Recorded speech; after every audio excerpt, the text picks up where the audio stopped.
Namaste. Today we are in Himalayan Hermitage Ashram with Swami Bhodi Chidananda ji. This is the place where the nature meets within you. Namaste, Swamiji. Om Namah Shivaya. Swamiji, you are a disciple of Swami Chidananda ji. Yes. And how this journey started, which brings you in India, Rishikesh? It started when I was in architecture school in college, and we saw history of architecture. And first I saw that there were certain geniuses who expressed divinity through art and architecture, and you could see that expression of God coming through them.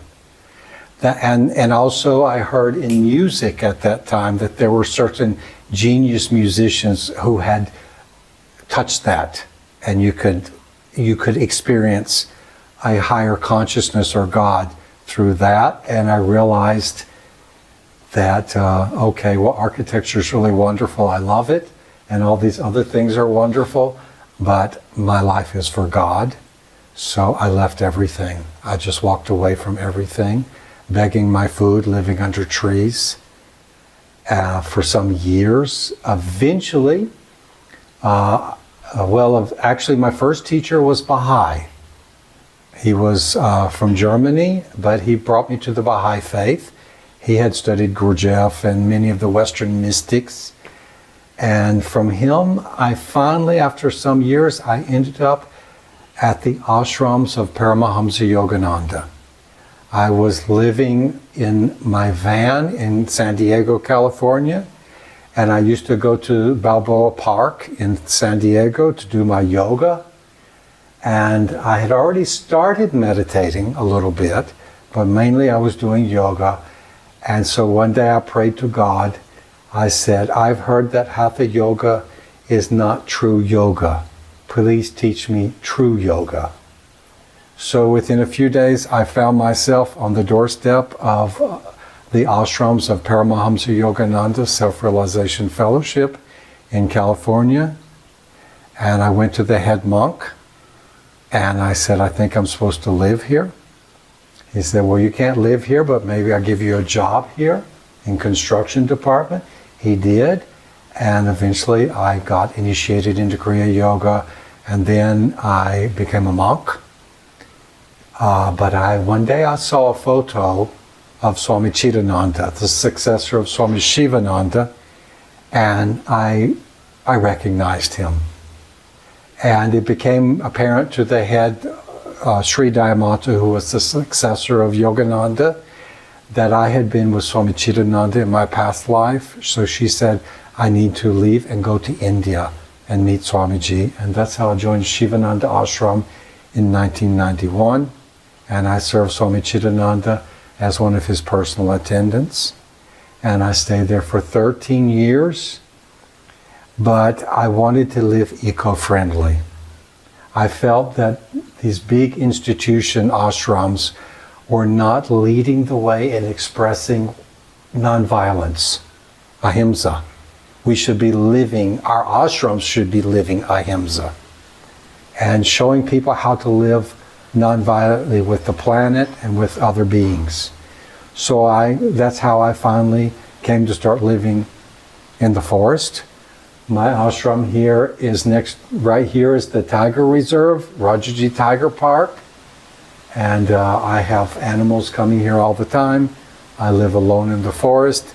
I have 2 guest rooms, and sometimes some people come, but they need to be practitioners. I'm not backpackers. So I need to know who they are a little bit, or my students come to stay and do some practice here.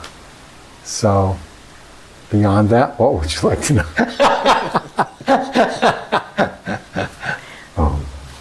What Okay. is the meditation? Oh, what is my meditation? Well, when I came to India and I came to Swami Chidananda, I had been practicing Kriya Yoga, and I knew I had been a Kriya Yogi before because that's what I started doing automatically before I even came to Yogananda ashrams.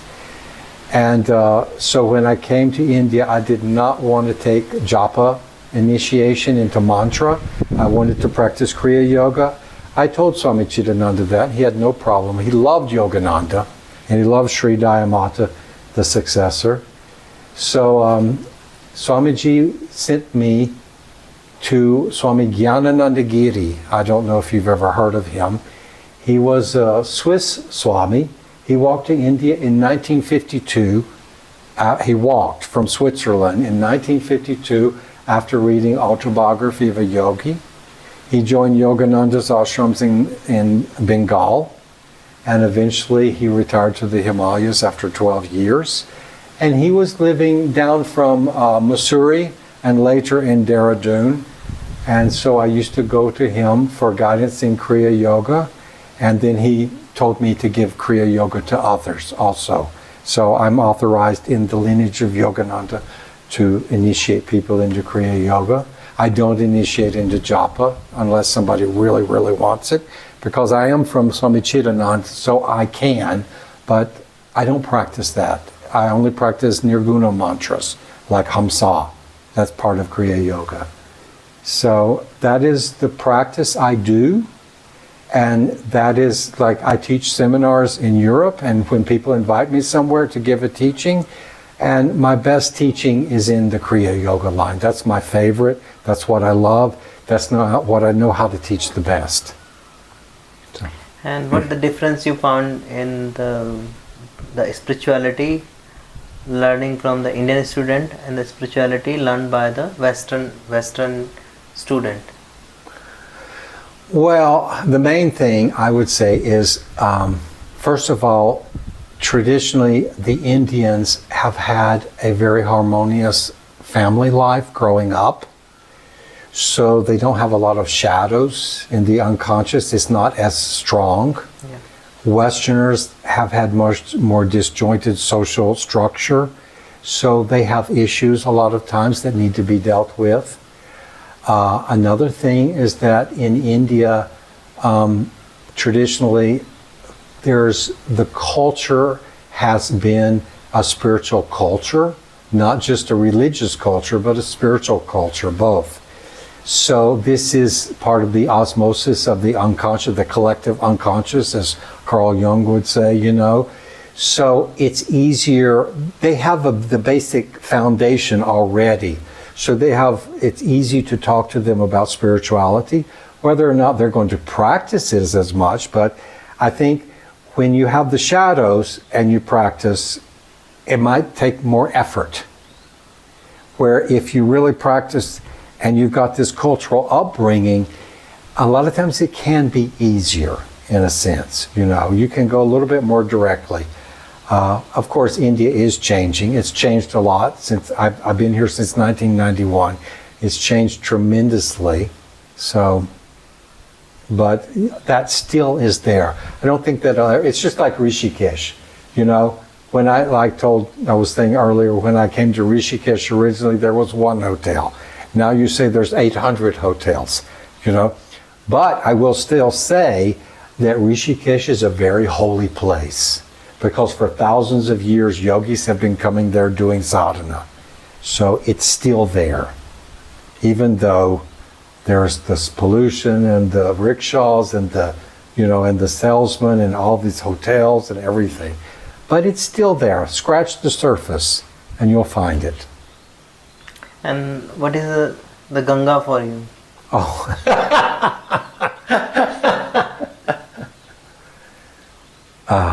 Well, there's multiple levels to that. The lowest level is it's like the hero with 1,000 faces. Have you ever heard this phrase? Joseph Campbell did this research into traditional cultures, and about forming hero types. You know, in India, the hero type was a saint. Traditionally, hero types were saintly or powerful, like shamans or saints, you know. Now, of course, in the West, because they took the saints away with Protestantism, it became movie stars and football stars and stuff like that, and, you know, politicians and stuff, which is not a good hero image to grow up to. But anyway, so part of that, too, is that in every culture, they would have their sacred mountain, they would have their sacred rivers, because the area, the mandala, as in Tibetan Buddhism, that area that your consciousness is encapsulated in, you know, like for a tribe, there would be a certain area, you know, that's grown as we've come out of tribalism. But they all had their sacred land, their sacred river, their sacred mountain, and their creation stories. You know, everybody had a creation story. You have to, you know, and they're heroes. So on that level, every culture had sacred rivers. But I think some rivers are more sacred than others. And something about certain rivers in India, I'm not saying these kind of sacred rivers are not in other places, because I'm sure they are. But you really experience it probably the most with the Ganga,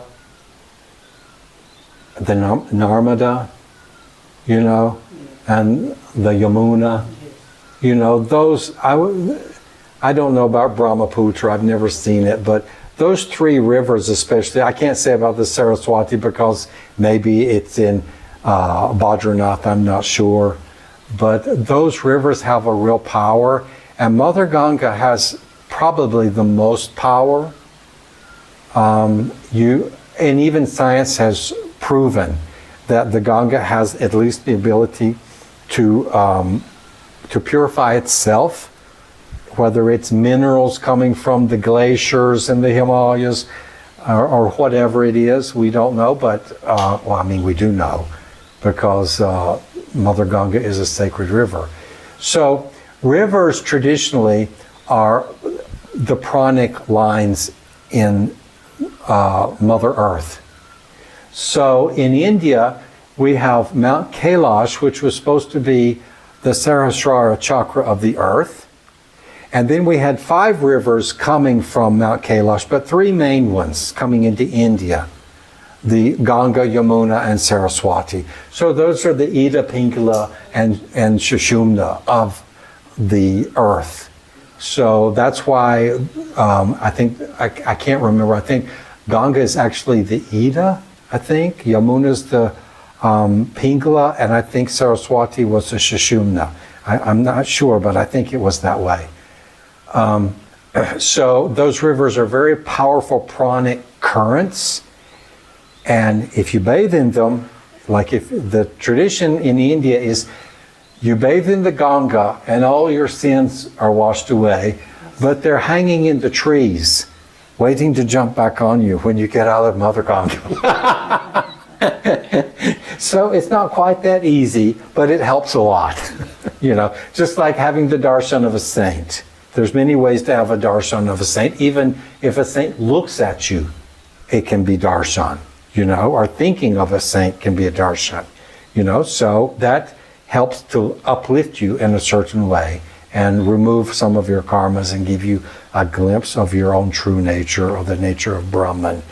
So Mother Ganga is very powerful, and I think anyone who takes a bath in Mother Ganga will know that that's true. And what is your experience with the Ganga? Just what I said.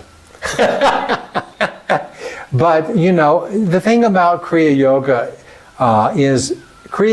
is all these elements that we're discussing. The point of Kriya Yoga was to internalize it all. Because in Tantra, that's what Tantra did. It internalized. It said, okay, I mean, in the Vedas, we had the fire sacrifice, the fire on the external sense, doing the yajna, to help build society, to help get boons, you know. Then the rishis went in, they said, okay, the fire, they say the fire is in us, so we can meditate on the fire in us. So they went into the forest to meditate. They didn't need to do the yajna anymore. They knew the yajna was within them. So that's up until, you know, until the time of the Bhagavad Gita and the Yoga Sutras and the Buddha and Mahavir, starting around 500 BC, that kind of transition. And then starting around, then we had the Bhakti movement because of the Greeks coming into India. They actually brought the Bhakti movement. People don't know that.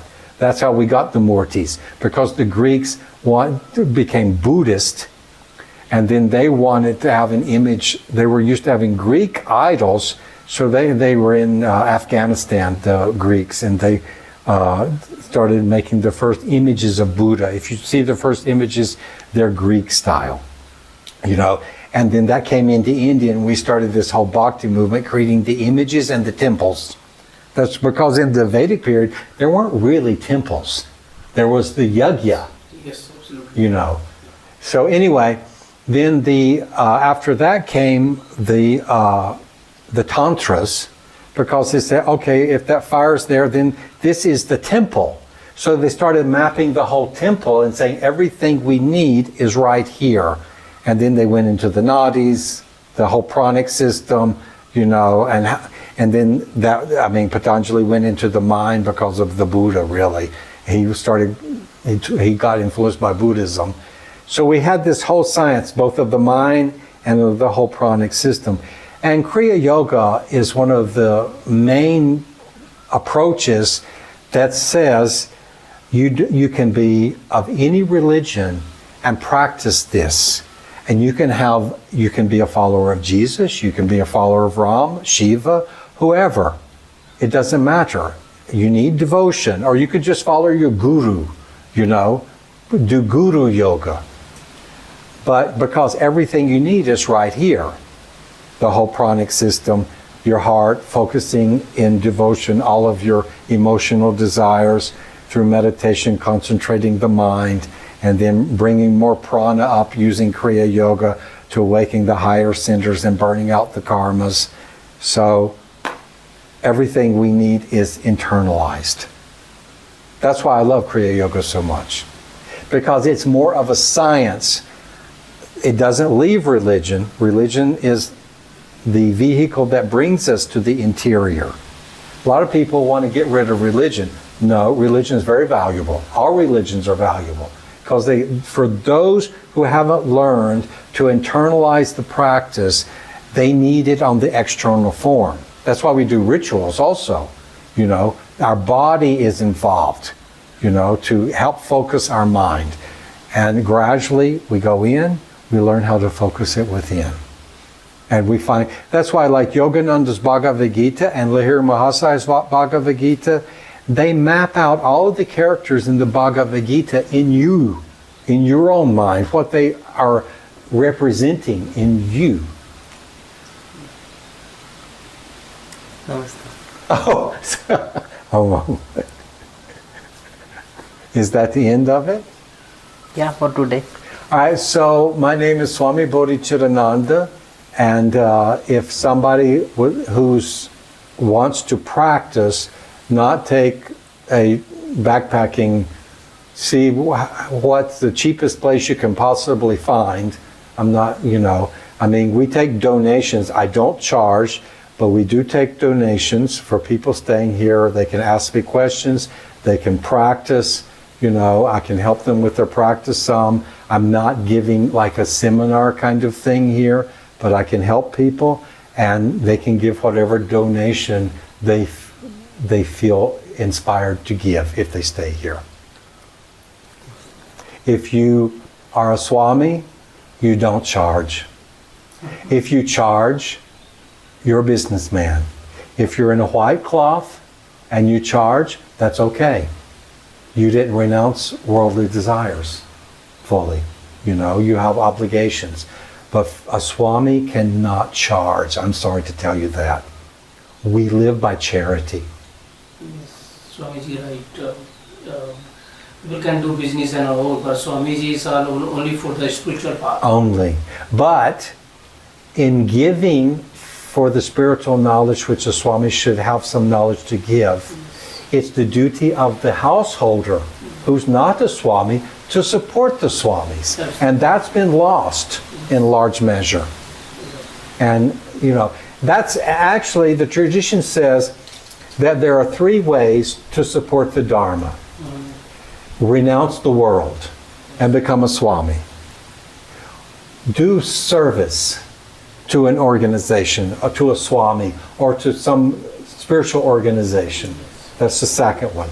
The third one is financial. Give money. If you can't go do service, the best is you do service and give some donation. You know, but the highest, of course, is you renounce the worldly desires and become a sannyasi. And that is the best thing you can do. Because there's only one duty in life, only one duty, that is to gain liberation, self-knowledge.